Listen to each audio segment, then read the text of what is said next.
going back to studying the video, the biggest thing that stands out is I believe we're 2 of 11 on third down, and up until that point we've been pretty good on third down this year.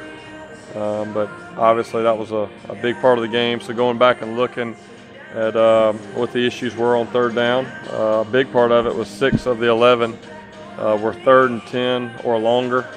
We really put ourselves behind the chains. We had 5 tackles for loss and 1 penalty on 1st and 2nd down that really put us in those 3rd and long situations, which obviously are more difficult. And then we had the 1 opportunity there on the 3rd and short early in the game that we didn't get. So really, yesterday was all about studying the video as coaches and players, finding where the mistakes were, taking ownership in that, and finding ways to get that corrected, and then learning from it and moving on. And that's a big part of what we do here. Obviously, we've had a lot of wins, and after all of those wins on Monday, Coach Sweeney comes in with the big windshield picture right there in front of the team in the team room, and with a small rear view mirror and a big windshield, and it's always about what's next.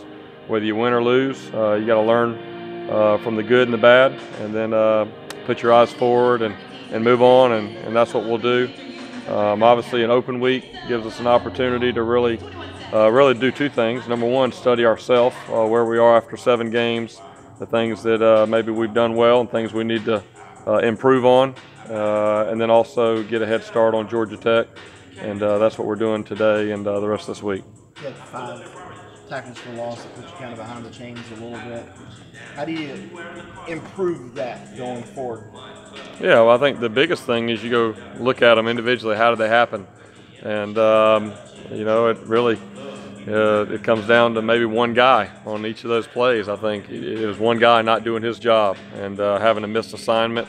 And so really, as coaches, really just showing the guys how, all it takes is one guy to not be where he's supposed to be. We had that several times. And then, like I said, against defense like that, it's very attacking. It's hard to get behind the chains. So really, we got to do a good job as coaches, putting our guys in situations where they can execute. And then, the guys obviously got to do a good job of knowing their assignment and executing it.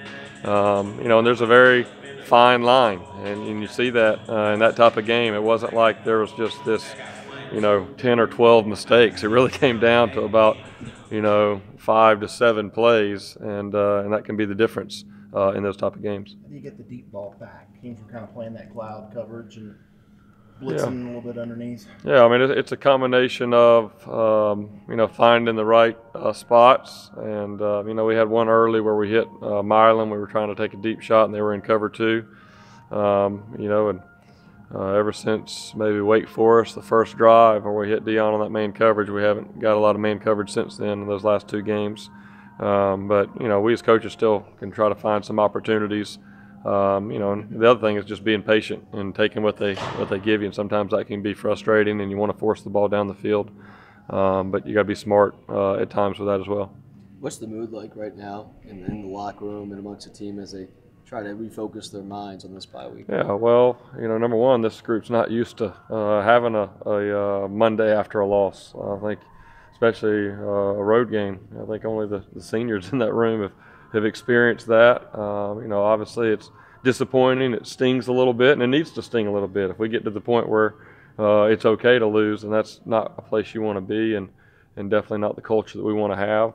But I think it's all about having the right perspective and really understanding why we lost the game and the things we can do to improve it. And the biggest thing Coach Sweeney talks about all the time is all of our goals are still out in front of us. The only thing that's off the table is being undefeated. But our 5 goals that we set every year, those are still in front of us, and we got a lot of big opportunities ahead. So let's learn from this, and hopefully to make us stronger as we go down this tough stretch. I'm not sure what Kelly Bryant's status is moving forward, but if he is, out, how do you evaluate who would take over for him moving forward? Yeah, well, we'll continue to do that like we have been. We expect Kelly to be healthy and be back. I thought Zarek did a good job. Getting thrown in that situation, with the game on the line and playing an entire half, he did a lot of good things, and he also, he made some mistakes, and that's something he'll learn from. And and Hunter's right there. Hunter's going to get his opportunities at the right time. He's been doing a better job in practice, and so I'm, hopefully they don't have to come in the situation when Kelly's injured like that, but hopefully we get those guys some more experience as it goes. If Kelly can't practice this week, does Zarek get most of those reps at first team, or do you split them? Yeah, they've kind of been rolling just like they have been whenever Kelly's there with that second group. Zarek and Hunter really have kind of been rolling with who gets that next group, and if Kelly's out at all this week, then I'm sure those guys will continue to roll, and they did yesterday.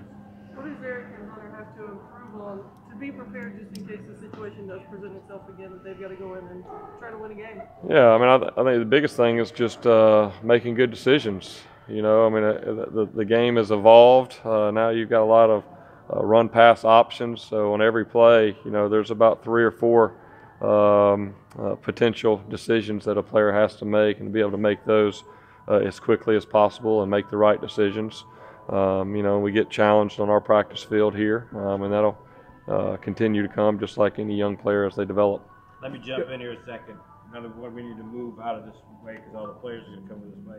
Number 2, Austin Bryant's got about 8 minutes before he has to go to a meeting. Coach Scott does not have I got plenty of time. Y'all go ahead. Get Austin Get Bryant. Austin. We'll come back halftime. Come back to